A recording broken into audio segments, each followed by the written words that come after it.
I lost my rank. Then I took everything he stood on. I joined the army to get out of a nowhere town. Beat up Toyota, ramen for dinner, 2 jobs and no plan. In boot camp I learned discipline. In the field I learned to keep my head when everyone else lost theirs. They called me sergeant. I lived by my men. Then Captain Langston came in, fresh from officer school, fancy clothes, designer watch, always talking about the down payment he was saving for a lake house and the BMW he'd buy when his bonus cleared. He smiled at generals and ignored privates. But when the convoy got hit that winter, his voice in the ops tent sounded like leadership. At least on camera. We were on a recon run. A misread sensor sent a truck down a bad route. Private Diaz died before medevac could get there. I took responsibility on the radio on the ground because that's what you do. Back at base, Langston rewrote the after-action. Sergeant failed to secure route.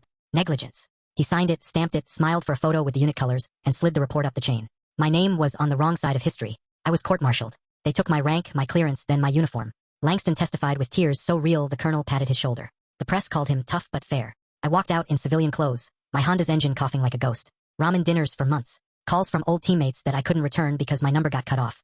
I had nothing but the taste of betrayal. I could have melted into that life, small-town jobs, smaller dreams. Instead, I used what I knew. Military logistics, comms, tactical IT skills they'd stripped my badge for, but not my memory. I taught myself cyber defense at night in a cheap motel, built freelance contracts, and started a security consultancy that hired other vets. Ramen still on the menu, but at least the work paid. 3 years later, my firm had a steady contract patching vulnerabilities in DoD systems. I still saw Langston in the papers. Promotions, speeches, his BMW selfies with captions about service and sacrifice. One night, a whistleblower slid me an encrypted file.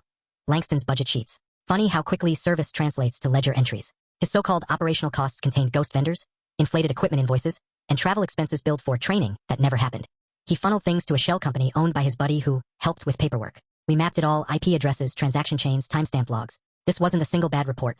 This was a pattern of using the unit as a slush fund while he smiled for cameras. I compiled a dossier and handed it to a defense inspector I trusted. No drama, just facts with footprints. The inspector opened a file. We didn't leak to tabloid feeds. We let the bureaucracy do what it hates most, work. But bureaucracy with evidence is lethal. Subpoenas went out.